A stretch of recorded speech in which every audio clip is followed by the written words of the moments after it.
Now let's start digging a little bit deeper into dimension tables.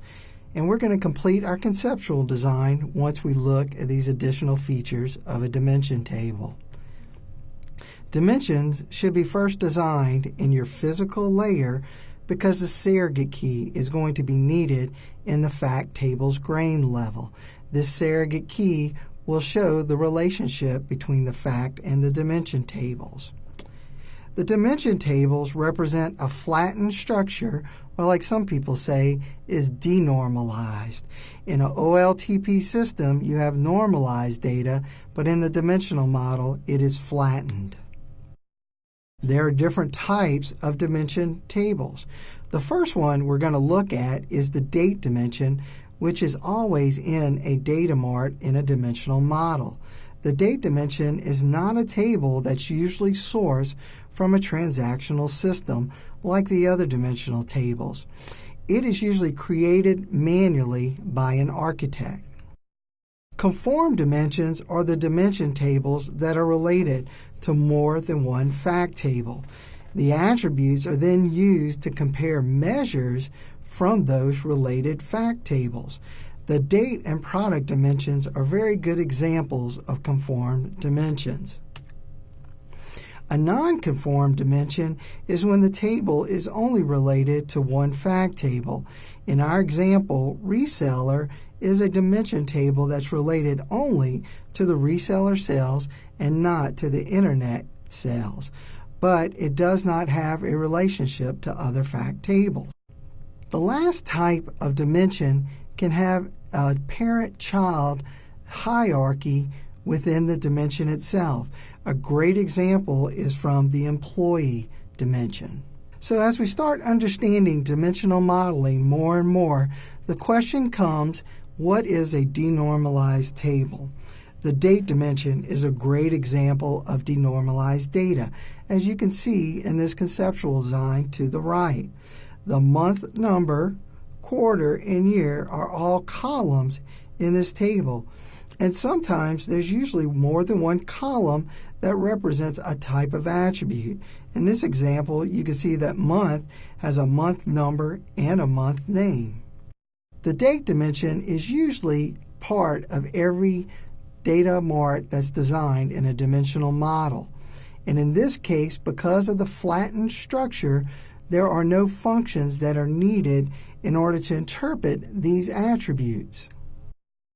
Now let's talk about another dimension table, the product dimension, and let's look at why they call the product dimension a denormalized table. It is denormalized because the subcategory and category names or their descriptions are in the product table themselves rather than through a key. You will see this in the dimensional design to our right. Here, we are repeating the text values, category and subcategory, in the product dimension. Also, you'll see that the columns start date, end date, and status are in the product dimension, and these represent the slowly changing type 2 dimension attributes. Product attributes can change over time, and this dimension will be able to show those attribute values historically at a point in time. Usually, you also have a slowly changing type 2 when the data is populated from two different systems. And in our example, the product dimension is populated by two systems that were merged together. The next dimension we'll talk about is sales territory. The sales territory surrogate key has no descriptive column like product. The product surrogate key is described by the product name. Here, the sales territory dimension represents multiple values. The sales territory surrogate key column does not have this descriptive column, but it represents things like group, country, and region. Another part of this dimension table is that group, country, and region is going to represent what's called a hierarchy or a natural hierarchy to this table. And we will see when we create an analysis dimension database how this hierarchy can benefit the end user. Lastly, it can be a reference dimension that might be snowflaked from a different dimension table through a fact. We'll talk more in the advanced section about reference dimensions. Now that we've talked about dimensional tables, we're going to start understanding more about the fact tables themselves. Cubes can be built from multiple fact tables. The measure groups in the analysis services cube will represent that fact table. The fact table is consisted of the surrogate keys and measures from the dimension tables. There will also be dimension table columns that are not represented in dimension tables, and these will become our degenerate dimension. Measures from the fact table are mostly aggregates like sum, minimum, and average, among others. Rows can be represented in the fact table by measures like count and distinct count, but these are not created or referenced until the analysis services database is created. We also have named calculations from our fact table. These can be examples like gross profit or gross profit margin. They will have to be calculated from multiple fact column tables like sales amount and product cost. Some of the additional tables that are finally entered into the fact table are what's called degenerate dimension values. Examples of these are like purchase order number or tracking number, which do not have a dimension table to represent those values. So let's look at the denormalized fact table, the internet sales.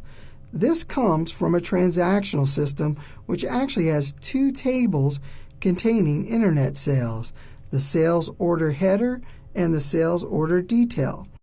It might feel intuitive to just create a sales order fact with just a sales total for some reports.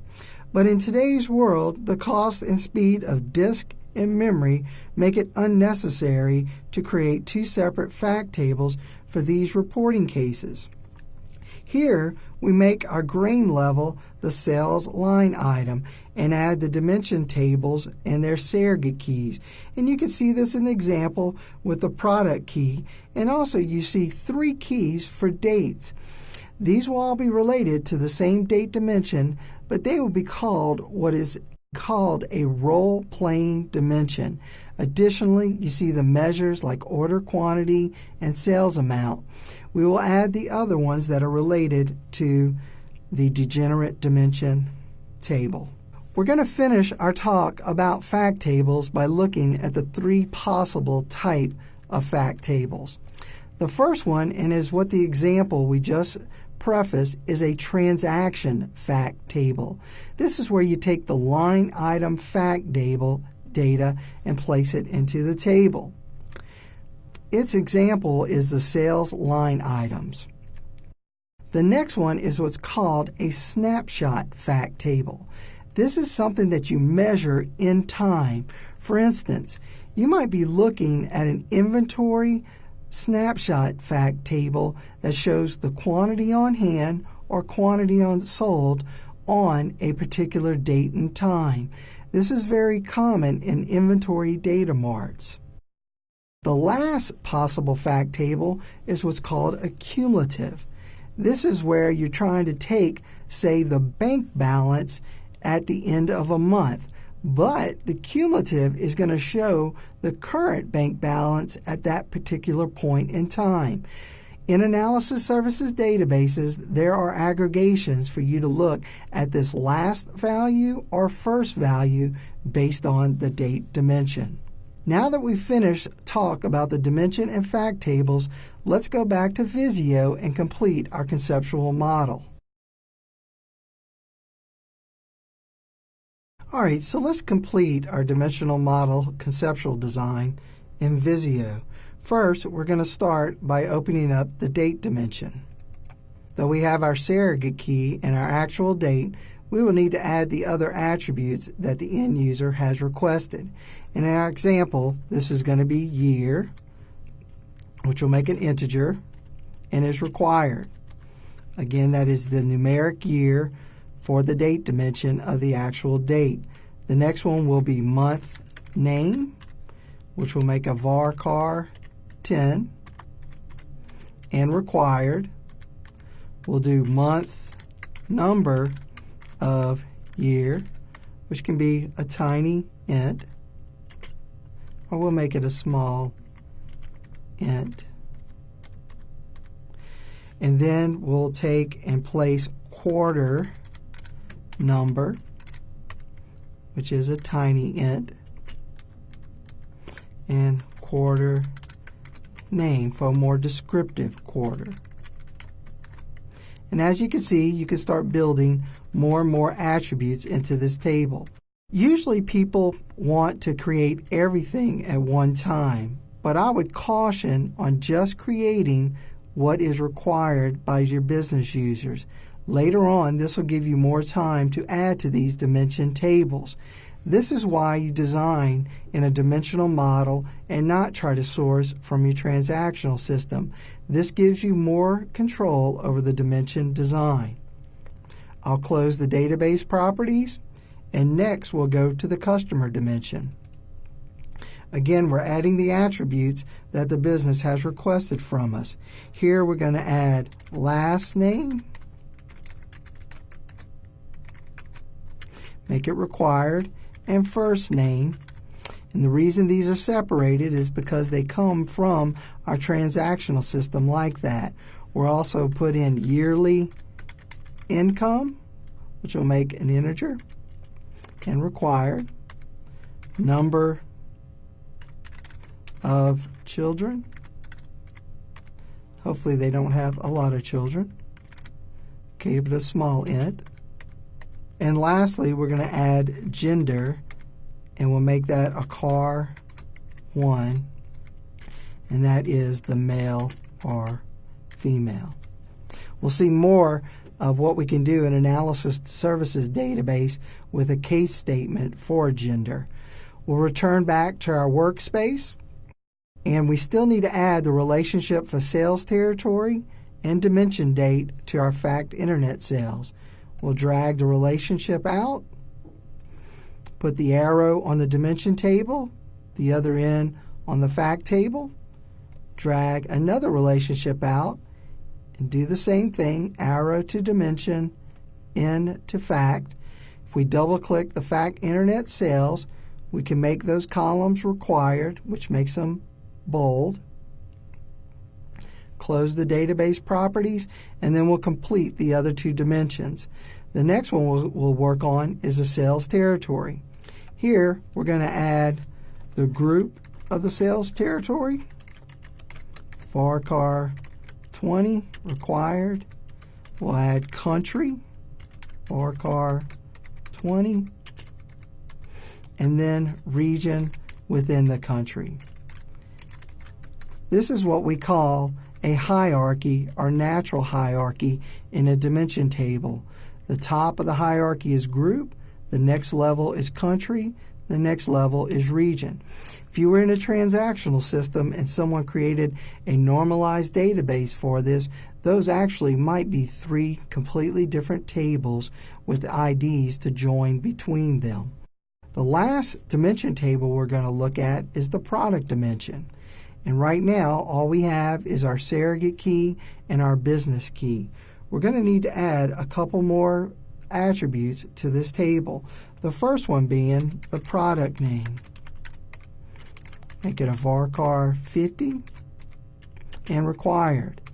The next one is subcategory, which is a varchar 20, but not required. Not all products in this dimension have a subcategory or category. And when we're designing the Analysis Services Database, you will see where these null values will become the unknown member. Category is next. We won't make it required. And the last thing we're going to add to this table is the additional attributes color and size. And then we're going to look at the slowly changing dimension columns. The first one is the start date. And this is of a date type and is required. When the row is entered into this product dimension, that will be the start date of the active attribute values for that product. The end date will only be used if the current row is disabled and a new row is entered. This will be able to help us track changes in the product dimension like list price. And for this column, we're not going to make it required. The last column will be called what we're going to say is the status. And this is a bit, and it's really an indicator of 0 or 1 if this is the current product being used in the system. And last, we're going to add list price, which is really a member property and is of a money data type and is required. So now let's close the database properties and view what we've created so far. I'm going to move the product dimension so we can get a little better view of the fact and dimension tables. And if you could visualize a star on top of this, we would have a star schema. If you wanted to do a snowflake schema, an example of that would be where subcategory and category were in their own dimension tables. Before we end with this conceptual design, we need to finish the fact internet sales table. Let's double-click fact internet sales and add the rest of our columns. First, we're going to add sales order number, which is from our transactional system, and it's a text type, so we'll call varchar 20 and required. The next is the line number, which is a sequential integer and is required. Those two columns actually become the primary key of this table. And as we check primary key column in the database properties, you will notice in the work area that the sales order number and line number are now at the top of the table and are indicated with a PK to their left. You'll also notice, in fact, internet sales, FK1 for DIM customer SK, FK2 for DIM product SK. Those are now foreign keys to those dimension tables. Before we complete the fact internet sales, we need a couple more columns. The first two we're going to add are order quantity, which is the amount ordered for that line item and is required. Also, sales amount will be the money value for that line item. Next, we're going to add the degenerate dimension columns PO number, which is a varchar 20 and required, and then tracking number, which is a varchar 20 but not required. Now, in the fact internet sales, as I close out the database properties, you will see the primary key created, the surrogate keys as foreign keys to the dimension tables, our two measures, order quantity and sales amount, along with the degenerate dimension attributes PO number and tracking number. The PO number and tracking number will stay in the fact internet sales and will not have a related dimension table. This completes our design of the internet sales data mart.